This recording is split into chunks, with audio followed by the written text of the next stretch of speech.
HSC Habib media ও Shiakhala TV, আমি থেকে হাবিব রয়েছি আপনাদের সঙ্গে। আমি এই মুহূর্তে উপস্থিত আছি একেবারে পুরো ধর্মতলা ঠিক মনে আছি। এখানে আজকে আবু সিদ্দিকী যে পুলিশের অত্যাচারে যে ওনার মৃত্যু হলো, তারই প্রতিবাদে আজকে শিয়ালদা থেকে ধর্মতলা পর্যন্ত মহামিছিল, সেই চিত্রটি আপনাদের সাথে দেখাবো। নওশাদ সিদ্দিকী কী বলছেন মিডিয়ার মুখোমুখি তা আপনাদের শোনাবো। আপনারা ভিডিওটি শেষ পর্যন্ত দেখুন। বেশি বেশি আপনাদের মূল্যবান মতামত কমেন্ট বক্সে জানাবেন। দায়িত্বশীল পার্টি মনে করে আমাদেরকে কিছু আবেদন করেছে।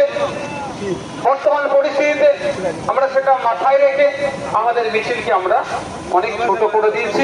অনেক জায়গা থেকে যে লোক আসতে চেয়েছে সেগুলোকে আমরা বারণ করেছি। প্রশাসন বন্ধুদের উদ্দেশ্যে বলবো, আমরা সদা সর্বদাই আমাদের প্রশাসনকে আমরা সম্মান দিয়ে তাদের কৃতকার্যের যে বৈচিত্র্যপূর্ণ আছে সেইগুলোকে আমরা সম্মান দেওয়ার চেষ্টা করি। কিন্তু দুর্ভাগ্যের বিষয়, পুলিশ ইউনিফর্ম পরে যারা পুলিশ কোডের বাইরে গিয়ে সংবিধান বহির্ভূত কাজ করছে, তাদেরকে আপনারা কোন দিক থেকে তাদেরকে আড়াল করার আপনারা চেষ্টা করছেন। যে আসিফ হালদার থেকে শুরু করে, আসিফ সরকার থেকে শুরু করে আনিসকে তারা ছাদ থেকে ফেলে হত্যা করলো, শিকারী মোড়া আদিবাসী সমাজের ছেলেকে আবগারি দপ্তর তুলে নিয়ে গিয়েছিল, 3 দিন পরে তার লাশ পেয়েছে, সে পুলিশ কর্তারা তার সাথে অপকর্ম করলো, অন্যায় করলো, তাদেরকে এই প্রশাসনের একটা অংশ মুখ্যমন্ত্রী বাঁচানোর জন্য কেন তৎপর হয়ে উঠছে, এর জবাব আগামী দিনে দিতে হবে। আমরা শান্তিপূর্ণ আন্দোলনের পক্ষে, গণতান্ত্রিক ও বৈপ্লবিক আন্দোলনের পক্ষে, বিচার ব্যবস্থার প্রতি সম্মান রাখি। যদি কোন কলকাতা হাইকোর্টের কোন বিচারপতি যদি আমাদের আস্থায় আঘাত দেয় বা সাধারণ মানুষের মনে যদি প্রশ্ন তোলে, বিচার ব্যবস্থার প্রতি যদি আমাদের আস্থা কমে, সেই বিচারপতি কিন্তু দায়ভার নিতে হবে। আমরা তোমার আস্থা দেখেছিলাম রাখবো, কিন্তু দুর্ভাগ্যের বিষয় আমরা একের পর এক ঘটনা ঘটে যাচ্ছে, সেইগুলোকে ধামাচাপা দেওয়ার জন্য প্রশাসন এবং সরকার তৎপরতা দেখাচ্ছে। আমরা ভুলে যাচ্ছি না শিকারী মোড়ার ঘটনা, আমরা ভুলে যাচ্ছি না বিদ্যুৎ মন্ডলের ঘটনা, আমরা ভুলে যাচ্ছি না গত বছরে বারুইপুর পুলিশ ডিস্ট্রিক্টের আন্ডারে 1 সপ্তাহে 4টি যুবককে পিটিয়ে হত্যা করার অভিযোগ আছে। দুটো যুবক পুলিশ কাস্টডিতে, দুজনকে জেল কাস্টডিতে হত্যা করা হয়েছে, এই অভিযোগ আছে। সেই সময় পশ্চিমবাংলা ধর্মপ্রাণ মানুষেরা, সুশীল নাগরিকেরা যখন অনেক কথা বলতে শুরু করেছিল, তখন মাননীয় মুখ্যমন্ত্রী তড়িঘড়ি সিআইডি হাতের দায়িত্বভার তুলে দিয়েছিল, তদন্তভার তুলে দিয়েছিল। কিন্তু দুঃখের বিষয়, অপদার্থ পুলিশ মন্ত্রী সিআইডি এখনো পর্যন্ত তার 4জনকে হত্যা করা হয়েছে, যারা হত্যা করলো তাদের শাস্তির ব্যবস্থা করতে পারলো না। অপদার্থ মুখ্যমন্ত্রীকে এখান থেকে ধিক্কার জানাচ্ছে। আমরা বলে যাচ্ছি না আনিসখানের কথা, তারা যদি পরিচয় আমাদের আইনের সাথে যুক্ত থাকলেও সে স্বাধীন ভারতের একটা নাগরিক, রাতের অন্ধকারে চোরের মতো এসে পুলিশ তাকে ছাদ থেকে ফেলে হত্যা করলো। সারা বাংলায় যখন উত্তল চেয়ে নিয়ে বাংলার মুখ্যমন্ত্রী বলেছিল এসআইটি গঠন করে দিচ্ছি, 15 দিনের মধ্যে সবকিছু হয়ে যাবে, কিন্তু দুর্ভাগ্যের বিষয় 15 দিন অতিবাহিত হলো, 1 বছর অতিবাহিত হলো, এখনো আনিস বিচার পেল না। আমরা বিচার ব্যবস্থার প্রতি ভরসা রেখে কলকাতা হাইকোর্টে গিয়েছি, আমরা প্রস্তুতি নিচ্ছি আনিসের মামলাটাকে নিয়ে আগামী দিনে সুপ্রিম কোর্টে যাব। আর এখানে আবু সিদ্দিক হালদারের পক্ষকারীর লোকজন আছেন, তাদের সাথেও কথা হয়েছে, যদি কলকাতা হাইকোর্ট থেকে আমরা নাই বিচার না পাই, ওই অর্ডারটাকে চ্যালেঞ্জ করে আমরাও সুপ্রিম কোর্টে যাব, তাদেরকে তার সর্বোচ্চ শাস্তি দেওয়ার ব্যবস্থা করব।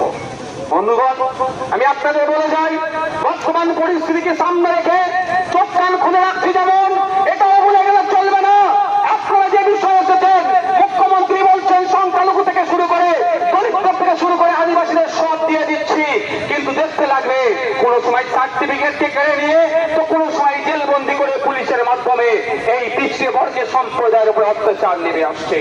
আজকে এটা শেষ নয়, এখান থেকে আমি মিডিয়ার মাধ্যমে, আইবির মাধ্যমে রাজ্যের মুখ্যমন্ত্রীকে বলতে চাই, চাইদেরকে বাঁচানোর জন্য সুপ্রিম কোর্টে বড় বড় উকিল লাগান, আর ওবিসি সার্টিফিকেটকে পুনর্বহালের জন্য একটা পার্টি উকিলকে আপনি দাঁড় করিয়েছেন। আগামী 16 তারিখে যদি রাজ্যের পক্ষ থেকে সরঞ্জন উকিল যদি সুপ্রিম কোর্টে দাঁড়ায়, 17 তারিখে রাজ্য সরকারকে বুঝিয়ে দেবো পশ্চিমবাংলার ওবিসিদেরকে নিয়ে আপনারা অবাক হবে। এই চাল চোর ডাল চোর